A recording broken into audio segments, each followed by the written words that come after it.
আমার আল্লাহ পাক আমাদের জন্য রেখেছে জান্নাতুন তাজরি মিন তাহতিহাল আনহার। আমার আল্লাহ পাক তাদের জন্য রেখেছে জান্নাত, যে জান্নাতের তলদেশে আল্লাহ পাক আল্লাহ তাআলার একটা করে নহর বয়ে গিয়েছে। ওই নহরটা আমার আল্লাহ পাক জান্নাতের তলদেশে বানিয়েছেন। ওই জান্নাতের নহরখানার পানি মধুর চেয়ে মিষ্টি আর দুধের চেয়ে সাদা। একটু জোরে বলুন। আল্লাহ পাক রব্বুল আলামিন আমাদেরকে দান করবেন। ওই নহরের পানিটা দুধের চেয়ে সাদা আর মধুর চেয়ে মিষ্টি। আমার আল্লাহ পাক রব্বুল আলামিন এই জান্নাতের কথা কোরআন পাকে বর্ণনা করেছেন। শুধু তাই নয়, আল্লাহর রাসূল আল্লাহর হাবিব যখন দোয়া চাইতেন, ও ভাইজানেরা, আল্লাহর রাসূল দুয়ার মধ্যে বলতেন, আয় আমার আল্লাহ আপনার জান্নাতুল ফিরদাউস নসিব করে দেন। আল্লাহর রাসূল আল্লাহর হাবিব জান্নাতুল ফিরদাউস, 8টা জান্নাতের ভিতরে একটা জান্নাত। এই জান্নাতটা কেন বারবার সাহাবা হুজুরদের নিয়ে দোয়া করেছিল? আল্লাহ রাসূল আল্লাহর হাবিব বলেছেন, আমার সাহাবারা, বাবারা তোমরা যখন দোয়া করবে জান্নাতুল ফিরদাউসের আশা তোমাদের অন্তরে রেখো। আমার আল্লাহ পাক রব্বুল আলামিন যাদেরকে জান্নাতুল ফিরদাউস নসিব করবেন, এই জান্নাতুল ফিরদাউসের ভিতরে আমার আল্লাহ পাক আল্লাহ তাআলা জান্নাতি যে গাছগুলো রেখে দিয়েছে, ও ভাইজানেরা, পৃথিবীর বুকে যে গাছগুলো আমরা দেখতে পাই, এই গাছগুলোর শিকড়গুলো জমিনে থাকে, মাথার ফল ফুলগুলো উপরে থাকে। আল্লাহর রাসূল বলেন, আল্লাহর হাবিব বলেন, জান্নাতের ভিতরে যে সমস্ত ফল গাছগুলো থাকবে, ওই ফল গাছের মাথাটা জমিনের নিচে থাকবে। আমার আল্লাহ পাক জান্নাতি গাছের গোড়া শিকড়টাকে উপরের দিকে করে দেবে। জোরে বলুন, আর একটু জোরে বলবেন না? এই জান্নাতের ভিতরে গাছের গোড়া উপরে আর মাথাগুলো নিচে, এ কেমন কথা? শুনে রেখে দিন, জেনে রেখে দিন। গাছের উপরে, ওই উপরে যখন আপনার গাছের গোড়াটা থাকবে আর গাছের মাথাটা যখন নিচে থাকবে, জান্নাতবাসীরা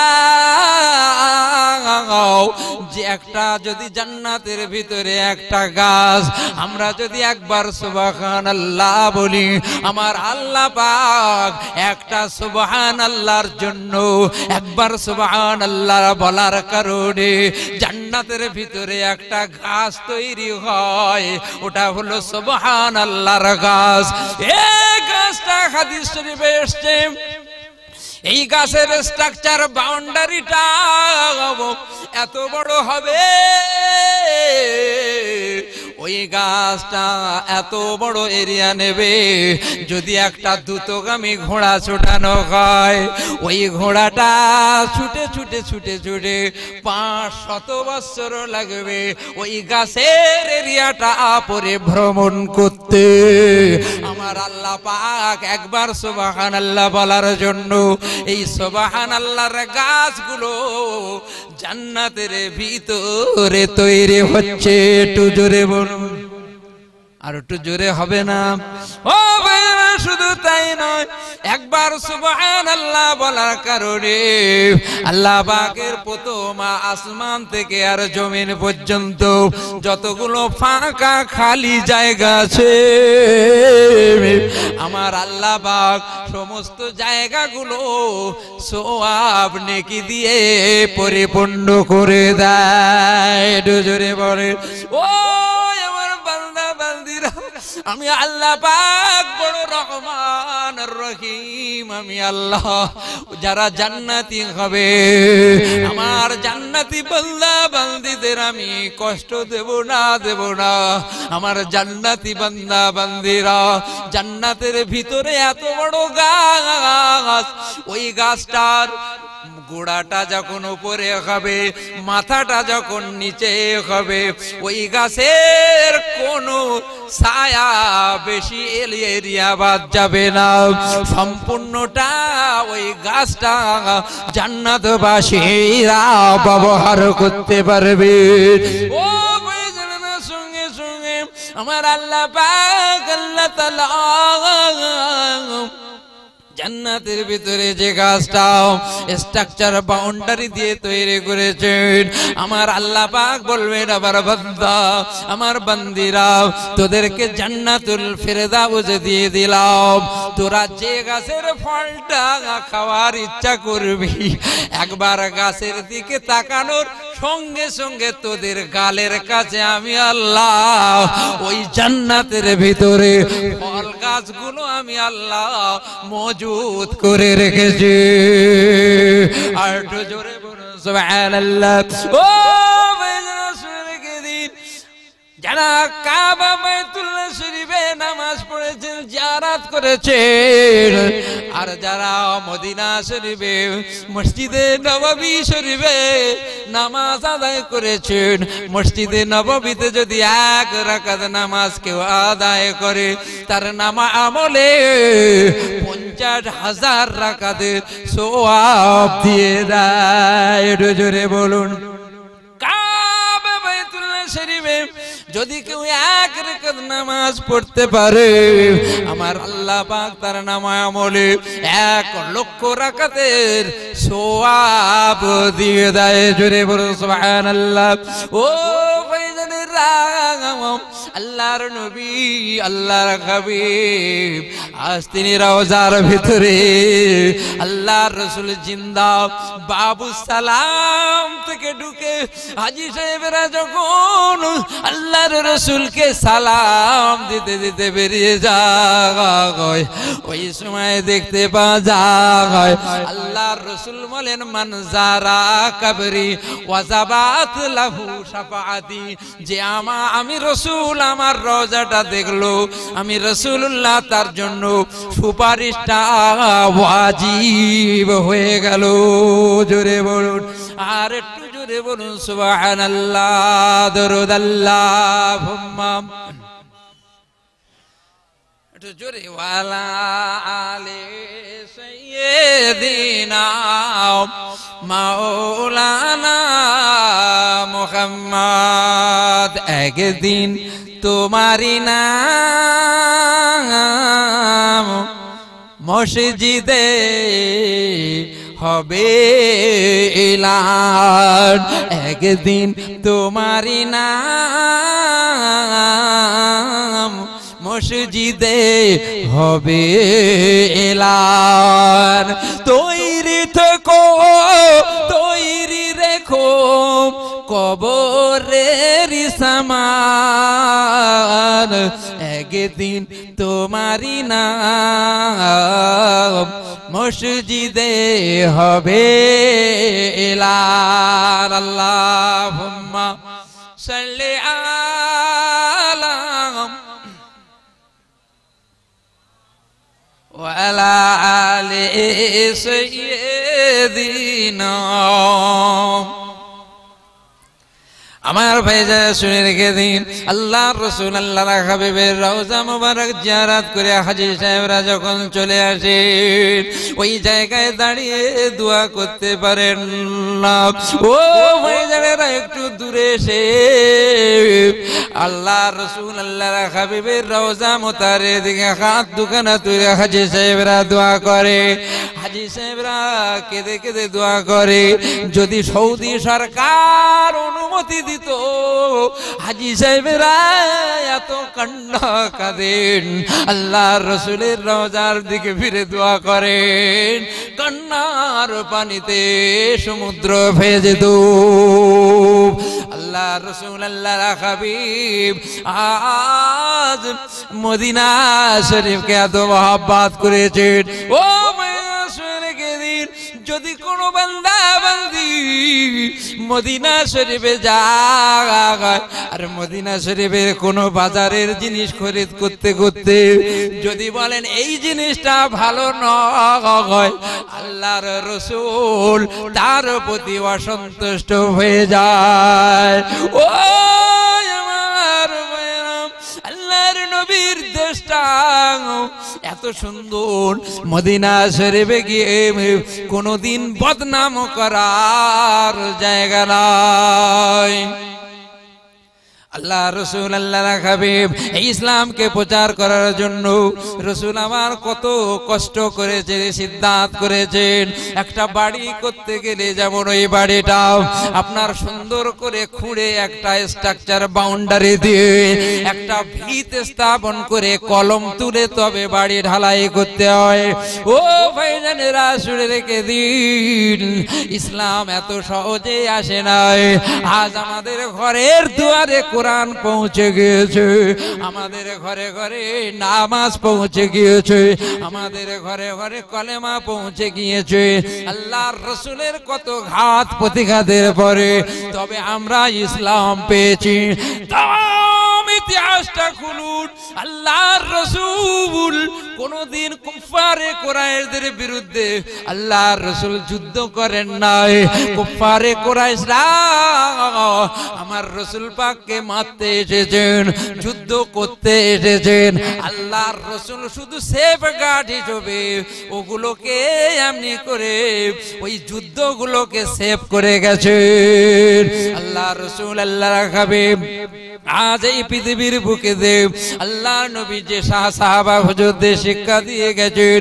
ও ভাইজানেরা শুনে রেখে দিন, আল্লাহর রাসূলকে যদি বেশি মহব্বত না করা যায়, রাসূল আমার হাদিস শরীফে বলেন মান তাশাব্বাহা বিকওমিন ফাহু আমিনুহুম, যে যার সঙ্গে মহব্বত করবে এই পৃথিবীর বুকে তার সঙ্গে তার হাসর নাজর হবে।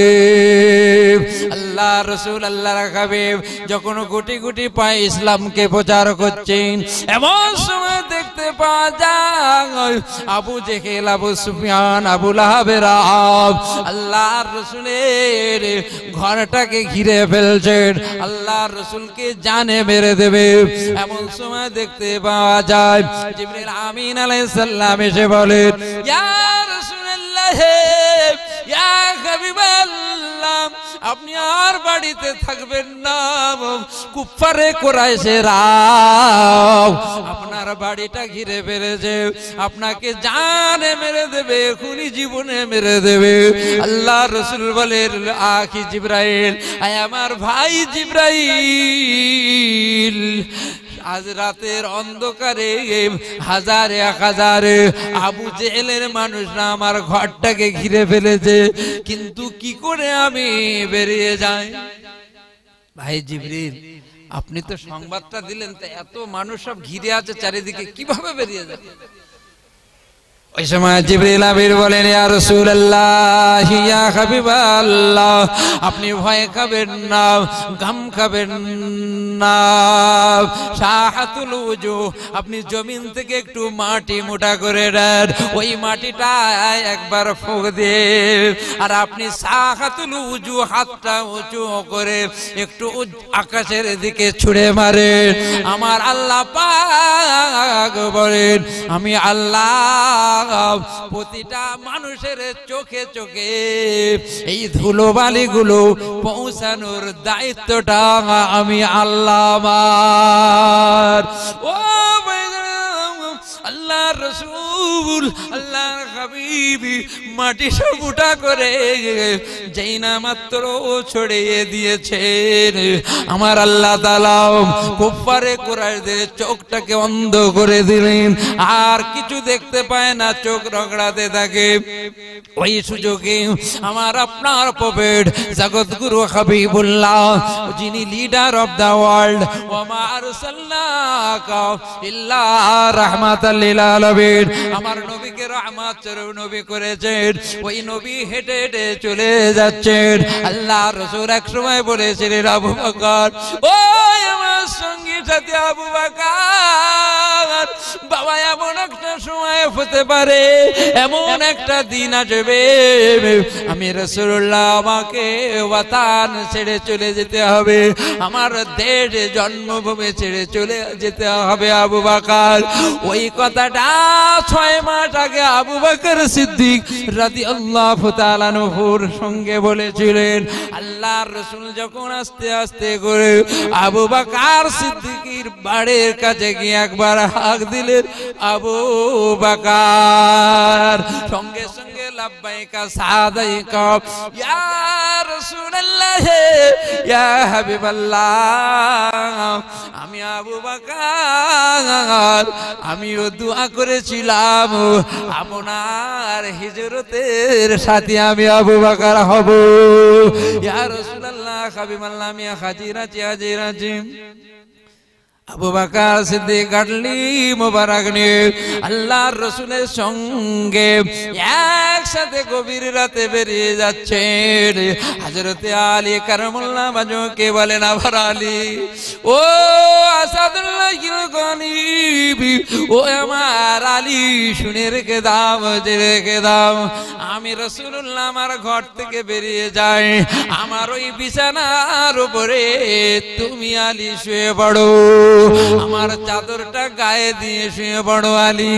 ও আলী, কুফারে কুরাইশরা ঘিরে ফেলেছে বাবা, আমি রাসূলুল্লাহ এখন এই ঘর ছেড়ে চলে যাব, আমার জায়গাতে তুমি আমার চাদর গায়ে দিয়ে শুয়ে পড়ো। ও আলী, সকাল হবে আর ওই কুফারে কুরাইশদের যে টাকা পয়সা আমানত ছিল, ওই আমানত গুলো খাতা দেখে দেখে শোধ করে দেবে। আচ্ছা, হযরত আলীকে যখন রসুলের বিছানায় শুইয়ে দিলেন, আমরা হলে কি যেতাম যে আল্লাহর রসুল যে জায়গা শোয়াচ্ছেন ওখানে তো এসি তরল দিয়ে রসুল বলেই তো মেরে টুকরো টুকরো করে দেবে? ইমানের পাওয়ার দেখ। হযরত আলী বলেন ইনশাআল্লাহ। হযরত আলী কারামুল্লাহ যে ওই চাদর গায়ে দিয়ে শুয়ে পড়লেন, আর রসুল বলে গেলেন, আলী, যার যার এই পাওনা সব ওয়াদার যে টাকাগুলো আমার কাছে আমানত রেখেছে, এগুলো সব সকালে দিয়ে দিও।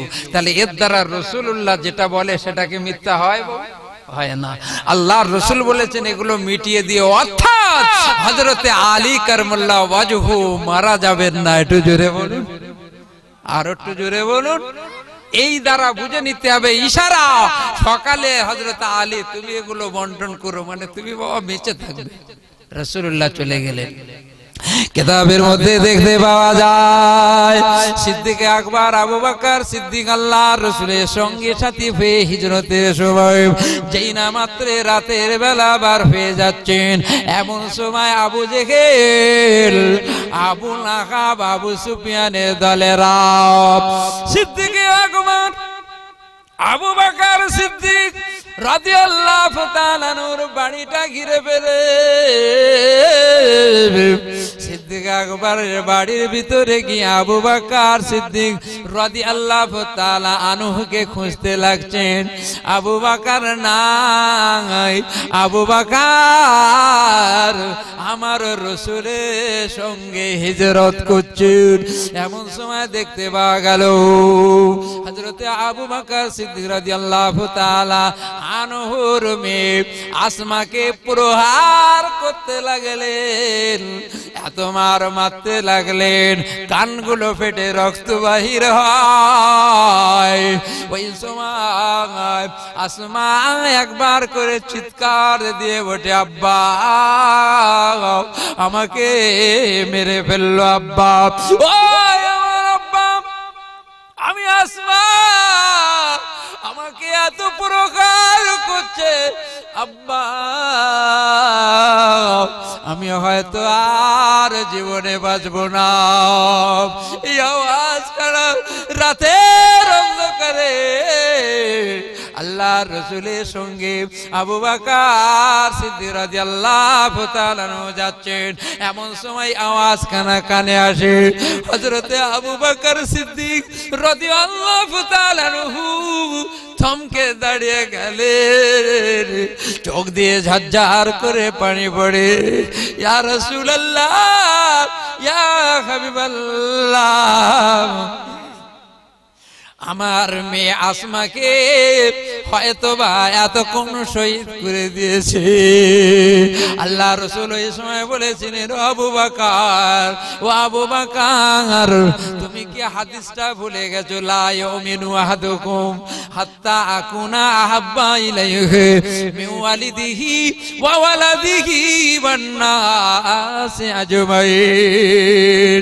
ও আবু বকর, তোমার লা ইউমিনু, সে ঈমানদার নয়, হাত্তা আকুনা আহাব্বা ইলাইহি মিন ওয়ালিদিহি ওয়া ওয়ালাদিহি, তোমার আব্বা, তোমার পিতা মাতা, সন্তান সন্ততি, আত্মীয় স্বজন, বন্ধু বান্ধব অপেক্ষা আমি রাসূলুল্লাহ আমাকে বেশি মহব্বত না করলে ঈমানদার হতে পারবে না। এই কথা বলার সঙ্গে সঙ্গে আবু বকর সিদ্দিক রাদিয়াল্লাহু তাআলা ঝরঝর করে কাঁদতে লাগে। ইয়া রাসূলুল্লাহ, ইয়া হাবিবাল্লাহ, আমার জান মাল কুরবান হয়ে যাও।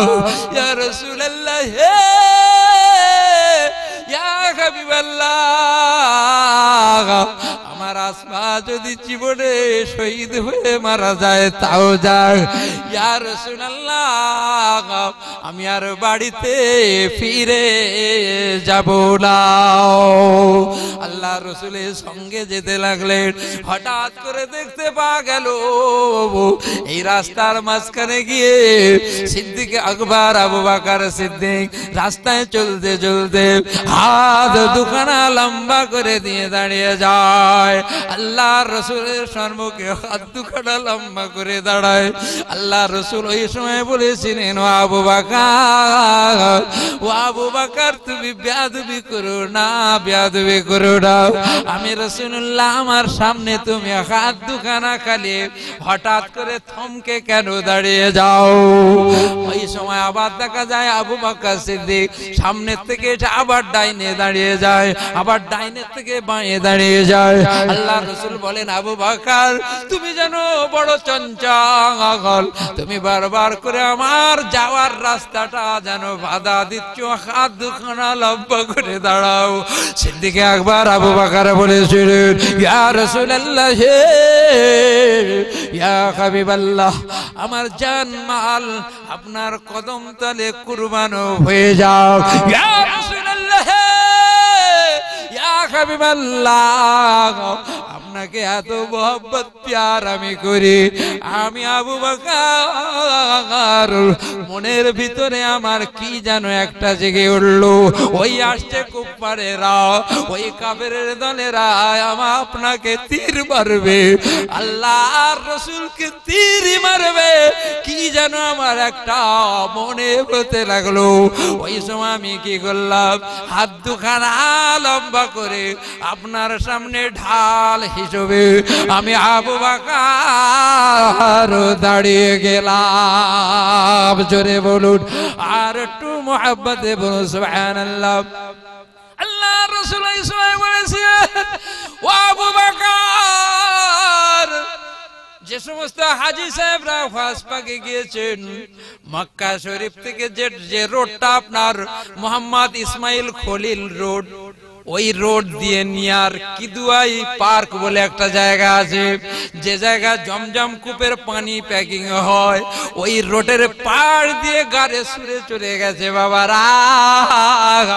আল্লাহর রাসূল, আল্লাহর হাবিব ওই জায়গা দিয়ে মক্কা ছেড়ে মদিনা চলে যাচ্ছে। এমন সময় দেখতে পাওয়া গেল সিদ্দিক আকবর আবু বকর সিদ্দিক বলে, ইয়া রাসূলুল্লাহ, আপনাকে তীর মারবে এই আশায় আশঙ্কিত হয়ে আমার জীবন কলিজাটা সামনে দিয়ে দিয়েছি। আমি আবু বকর, আমাকে তীর মারুক কুফারে কুরাইশরা, আমি আবু বকর, আমাকে মেরে দিক, আমার কোনো দ্বিধারায়। আল্লাহর নবী ওই সময় হাত দুখানা তুলে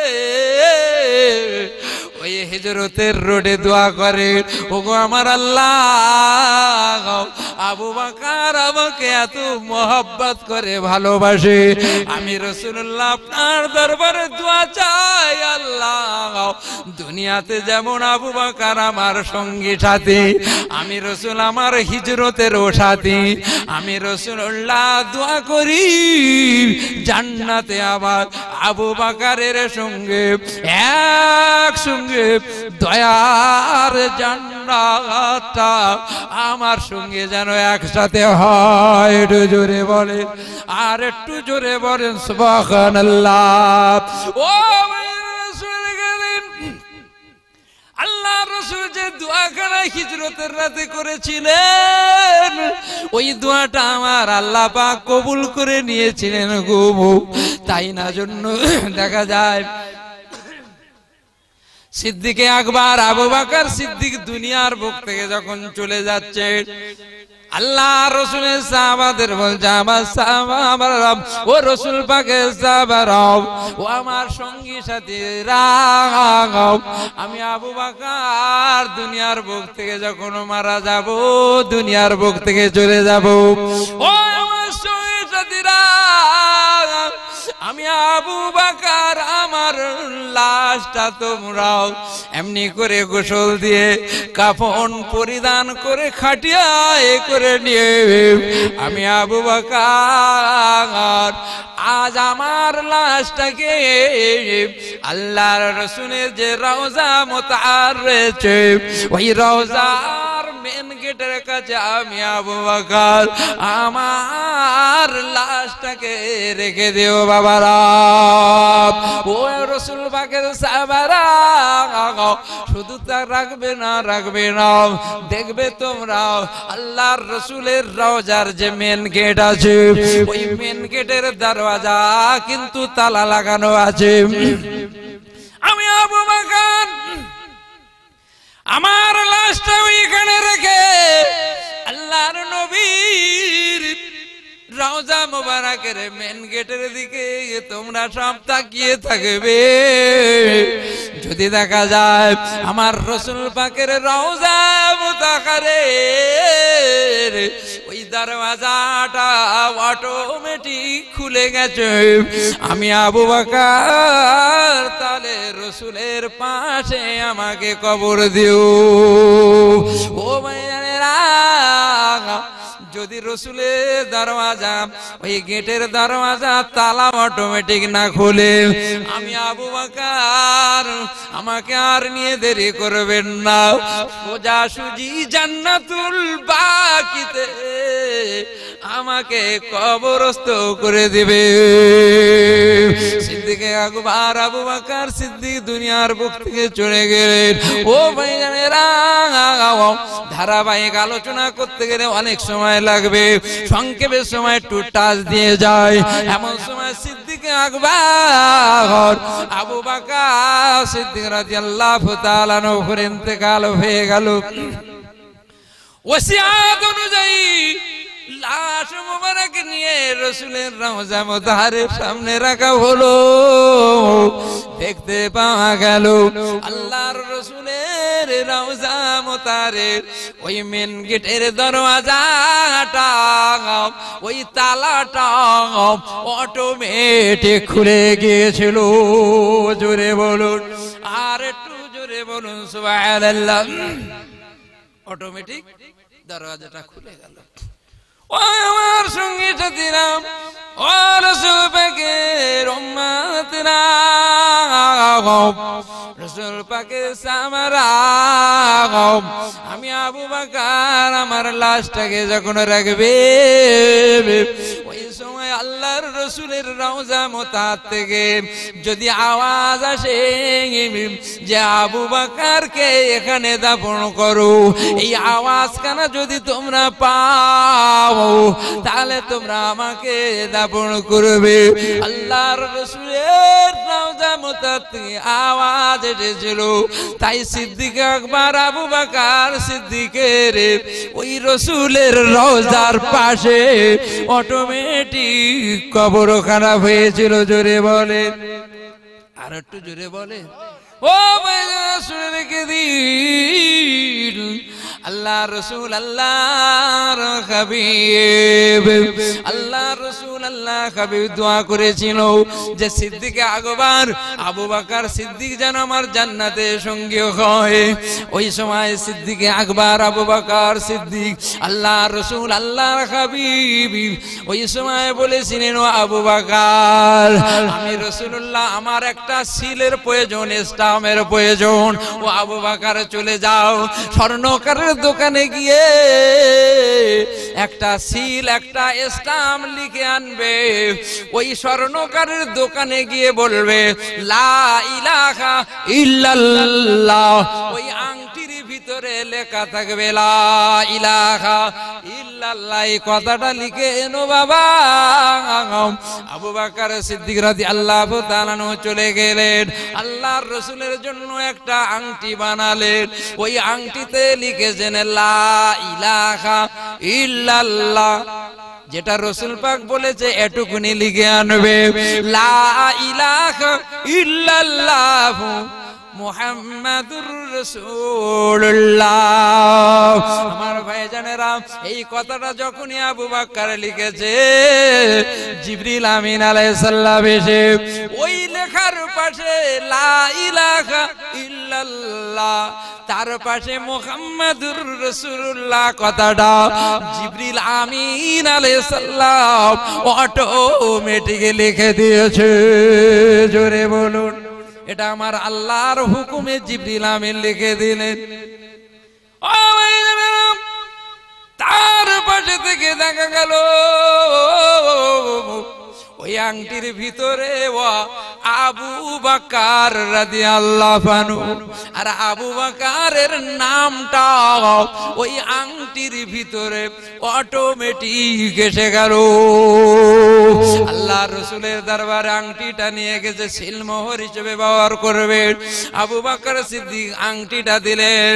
আল্লাহর রাসূল দেখছেন ওই আংটির ভিতরে লেখা আছে লা ইলাহা ইল্লাল্লাহ, আর তার পাশে লেখা মুহাম্মাদুর রাসূলুল্লাহ।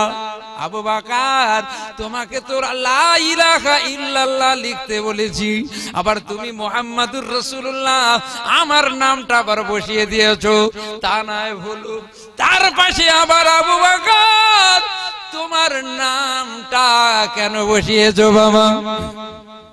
লজ্জিত হয়ে গেল।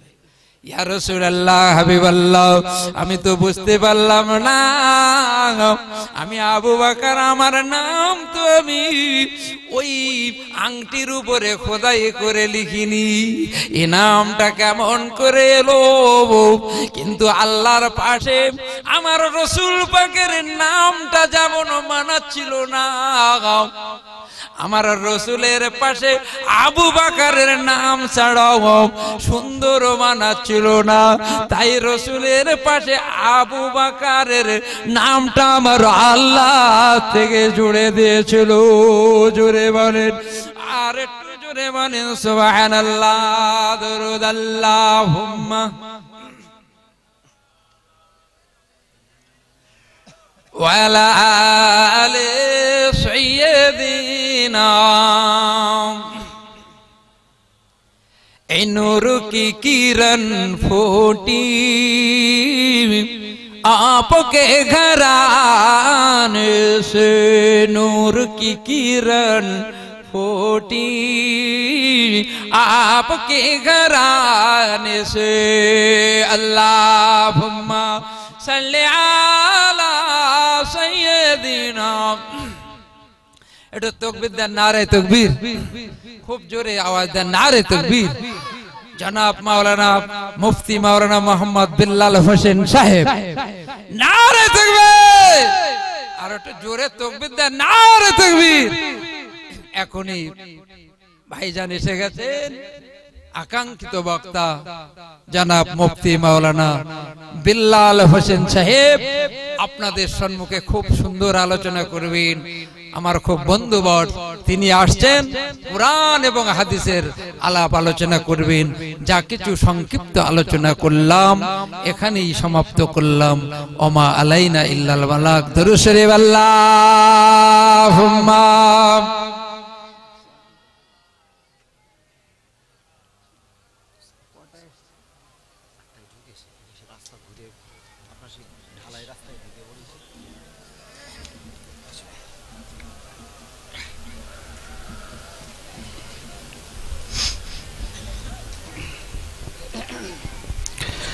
আসসালামু আলাইকুম। ভাই, রাস্তাঘাটে দূরে দারাজে যারা ছড়িয়ে ছিটিয়ে প্রত্যেকে আসেন, পাক মাহফিলে বসেন। আপনাদের এতক্ষণ পর্যন্ত আমার ভাই জনাব মাওলানা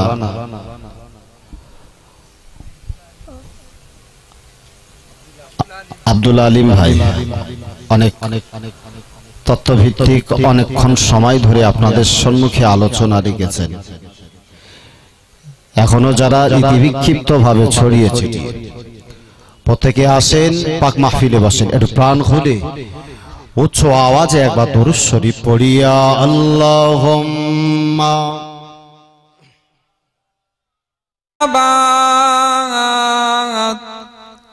ইন্নাল্লাহা ওয়া মালাইকাতাহু ইউসাল্লুনা আলান নাবিয়্যি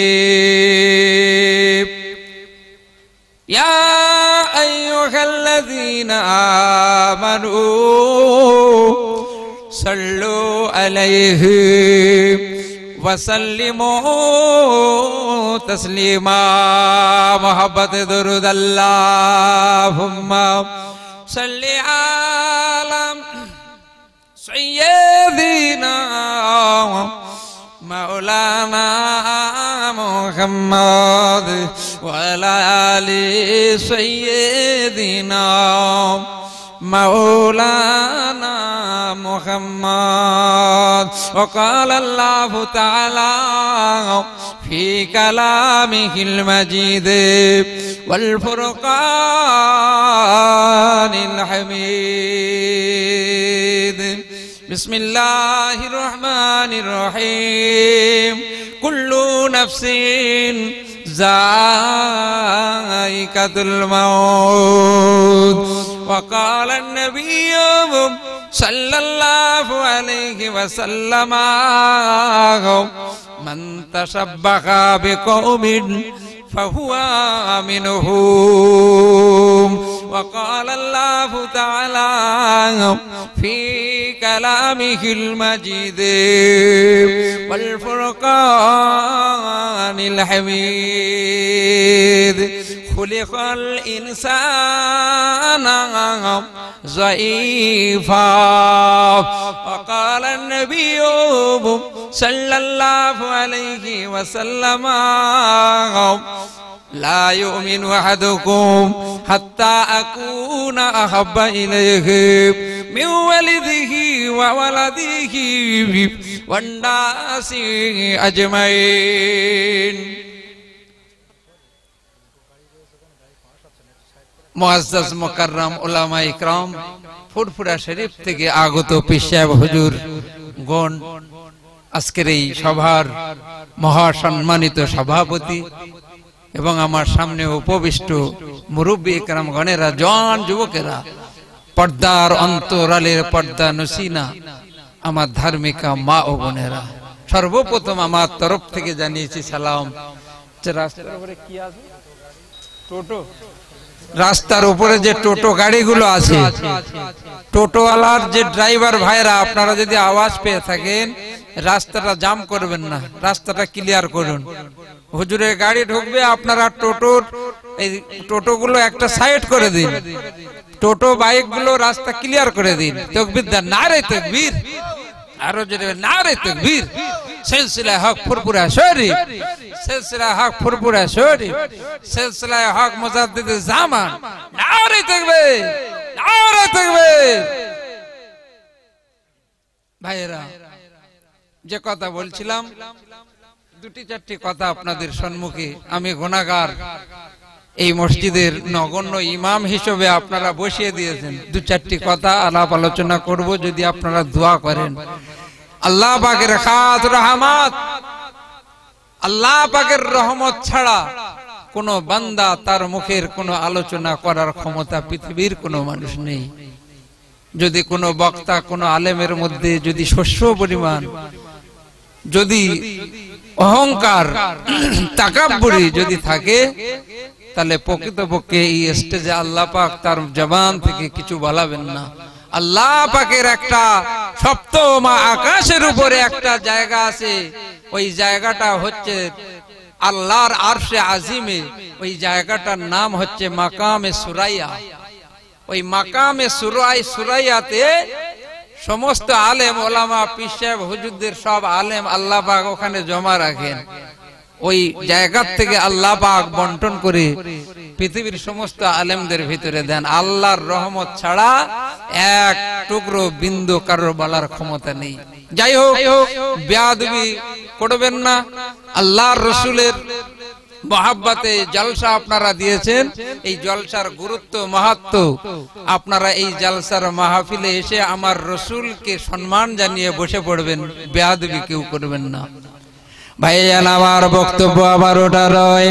বক্তব্য যে কথা বলছিলাম, ও ভাইজানেরা, আল্লাহ পাকের কালাম থেকে একটা কালামে পাক রেখেছে।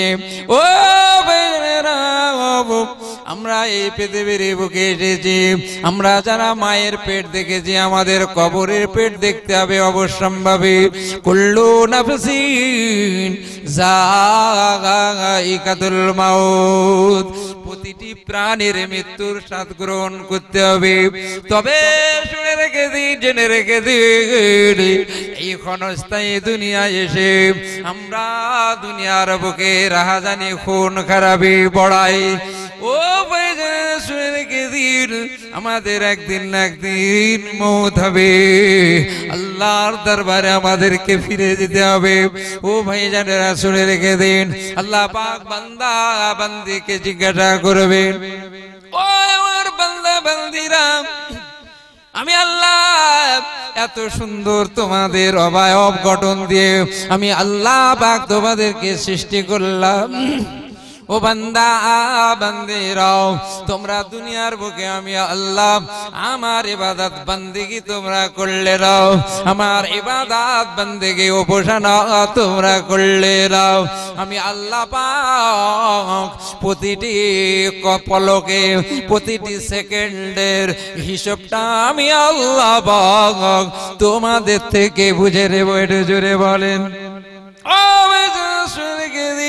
যে জায়গায় বসেছেন আপনারা, এই জায়গাটা রিয়াজুল জান্নাত, অর্থাৎ 8টা আল্লাহ পাকের যে জান্নাত রয়েছে, ওই জান্নাতের 8টা জান্নাতের মধ্যে আল্লাহ পাক 8টা জান্নাত সমূহের মধ্যে এই বাগানটাও, এটাও একটা রিয়াজুল জান্নাত। একটু জোরে বলুন সুবহানাল্লাহ। ও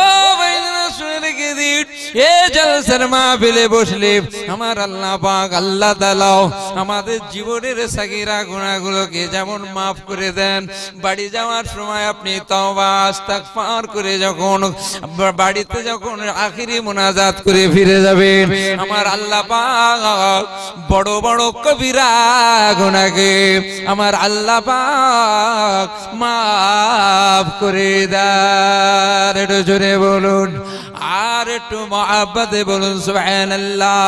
ও এ জলসার মাহফিলে বসা মাত্র আমার আল্লাহ পাক ছোট ছোট সাগীরা গুনাহগুলোকে মাফ করে দেন। একটু জোরে বলেন। ভাইজান, আমার শুনে রেখে দিয়ে শুধু তাই নয়, তাই